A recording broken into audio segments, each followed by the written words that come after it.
I'm with Harold Meyerson, who is the executive editor of the American Prospect, former columnist of the Washington Post, and has had a variety of other roles throughout his illustrious career. And I wanted to just ask you, what do you attribute the increase in energy around a meeting like this, which not so long ago would have been held in relative obscurity? Well, two things have happened. After 2008, it became clear to an entire generation, though this took some time, that capitalism was not working for them. And that's a sort of broad precondition, but it doesn't mean you're going to get organizations necessarily forming, not in the kind of atomized country we live in now. It took some kind of political leadership to show people that, real change under a banner of democratic socialism was possible, and that you could enter the mainstream political dialogue and get somewhere with it. And so that, in two words, is Bernie Sanders.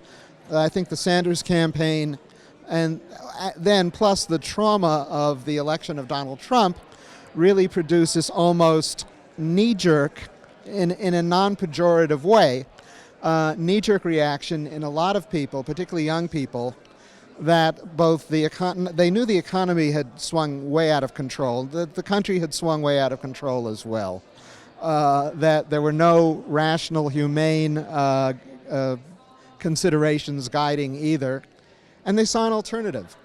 And DSOC just ballooned from maybe 7,000 members to 25,000 members in the last 8 months.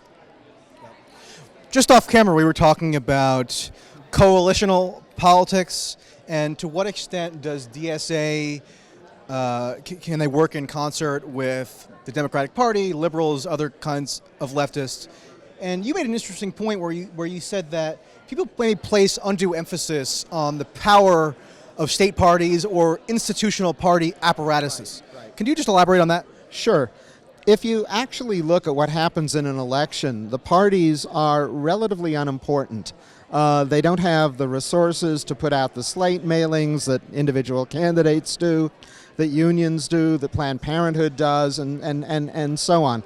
I think there was a understandable anger among many people, particularly in Bernie's camp, about the way things turned out in the Democratic primaries. And so there's been fights over who controls the DNC, who controls the state parties. And I think that's a little misplaced because the state parties are really the commanding heights of zilch. They don't really... Great phrase, by the way. Yeah, well, thank you. They don't really impact policy or candidates all that much. So I understand the anger, and it's a sort of symbolic outlet, but I just don't like to see the expenditure of real resources on a symbolic target. Right. Now, somebody who is still upset about how the primary turned out, and there are people on the internet who are still very upset, I can assure you, they might reply, well, the institutional apparatus of the Democratic Party worked feverishly to ensure that the candidate who had the populist energy behind him was thwarted. So doesn't that indicate that there is some value in trying to reform these structures from within, or at least devote a significant share of activist energy to those reforms?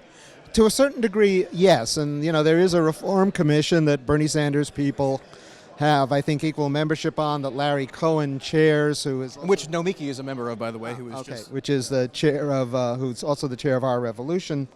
And that's important. And after political debacles, political parties often, do things like change rules, change structures.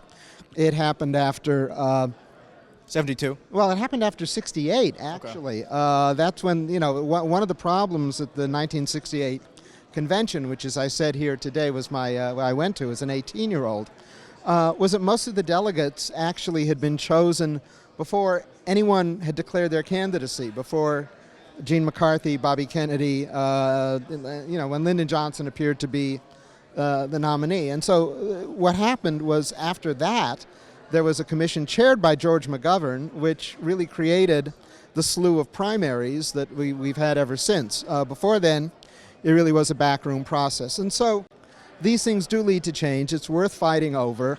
But when I particularly see fights over state parties, which really don't influence very much at all, I would like it if my comrades limited the amount of energy they spent on that. You referenced your experience at a different Chicago convention a long time ago, 1968, the Democratic Convention. Could you just recount your experience there briefly, and specifically your encounter with the authorities? Sure. I had, LA high schools had mid-year graduation. So I graduated high school at the end of January 68, and I wasn't starting college until September, so I had time to kill. And there emerged several anti-war challenges to Lyndon Johnson and the Vietnam War from Gene McCarthy and Bobby Kennedy. And so my parents said, fine, go off and work for Gene McCarthy. So I did, and I was clean for Gene, right? Well, I was so young I didn't have a beard to shave. Okay. I did that, and I also participated in various demonstrations and what have you on my own time. And I was in Chicago as maybe the youngest person or one of the youngest people on McCarthy's staff, just sort of as a glorified gopher. And on the last night of the convention, the cops who had famously run amok on national TV the night before, throwing people through plate glass windows on Michigan Avenue and other things, just wanting to beat the living hell out of anyone who either they thought was an anti-war demonstrator, a hippie, a yippie, what have you, or just someone on the sidewalk who happened to be there. Well, they'd run out of those people by Thursday night, and so they said someone from the staff where the floor of what was then called the Conrad Hilton Hotel overlooking Grant Park, where the junior staff of the McCarthy campaign had thrown something down. So at around 2 a.m. that Thursday night, Friday morning, as people are just sort of, mourning the whole political year, which was a disaster, suddenly the cops appear on the 15th floor, holding clubs and just pushing everyone in elevators, wham, like this. So so that was my introduction to the Chicago police. So every time I read in subsequent years about the Chicago police, my immediate reaction is, well, of course, nothing has changed. Right. Having experienced it directly. So that was my first Chicago convention. This is the latest. Right. So anti-war sentiment was what was driving a lot of that activism, right, and subsequent activism. I mean, you reference even in decades later that your maybe animating motivation was anti-war activism.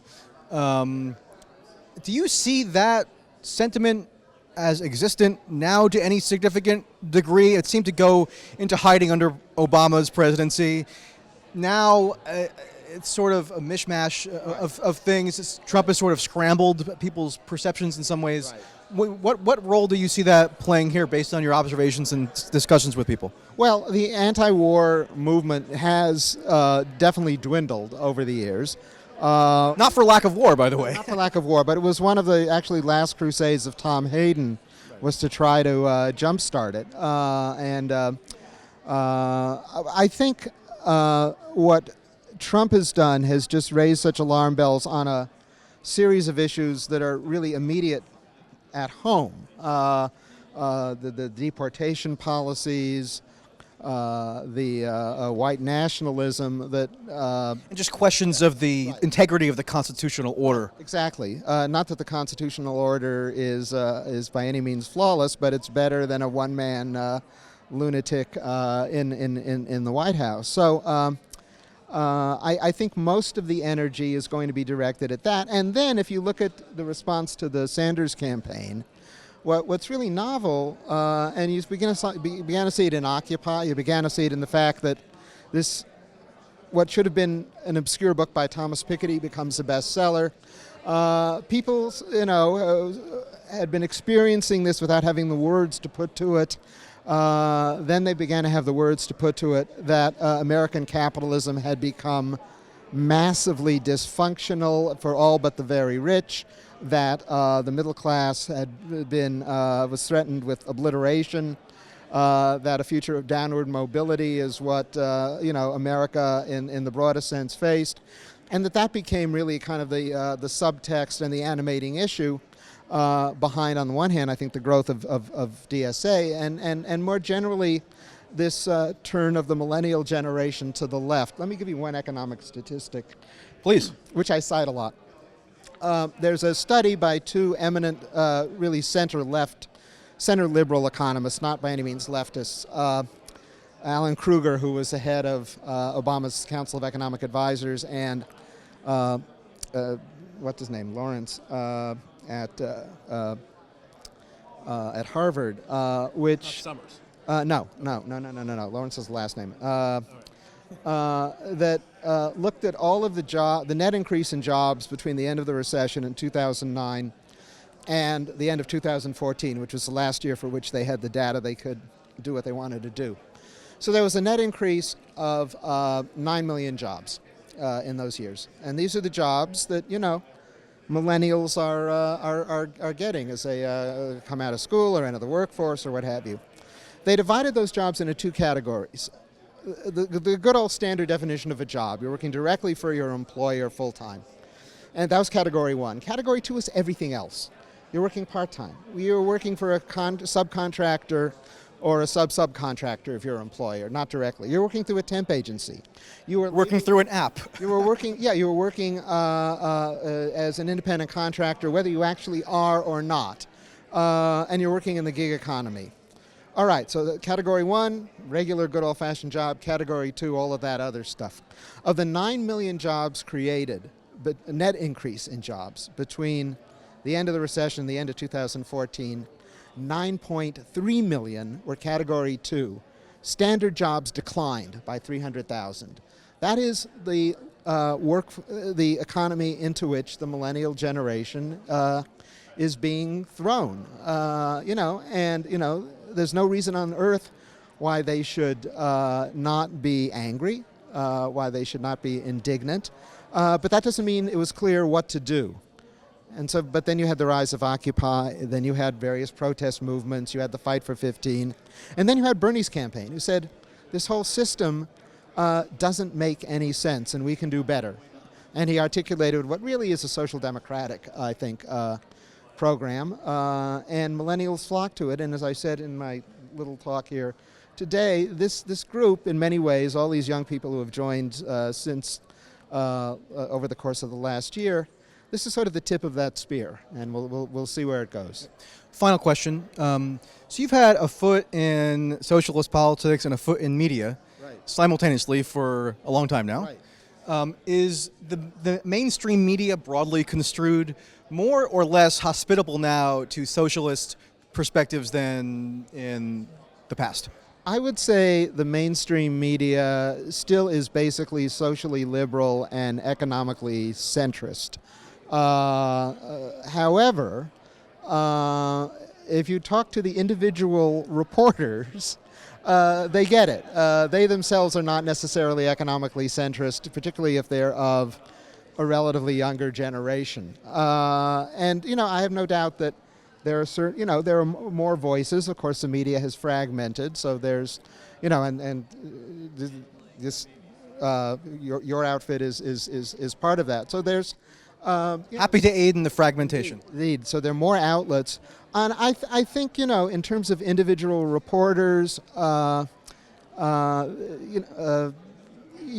see some stuff. One of the most interesting things, the mainstream newspapers had all but discontinued the labor beat. When Steve Greenhouse, who's a good friend of mine, retired from the New York Times, it wasn't clear that there was really anyone out there,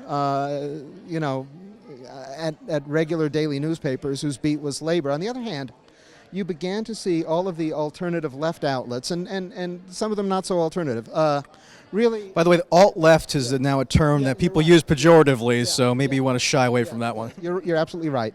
But you began to see a lot of labor reporting in places that weren't mainstream, but weren't traditionally left sectarian either. And I think this reflected the politics of a generation and the understanding that, what used to be called the labor question and then which disappeared after the early mid-20th century, that the labor question was a question again.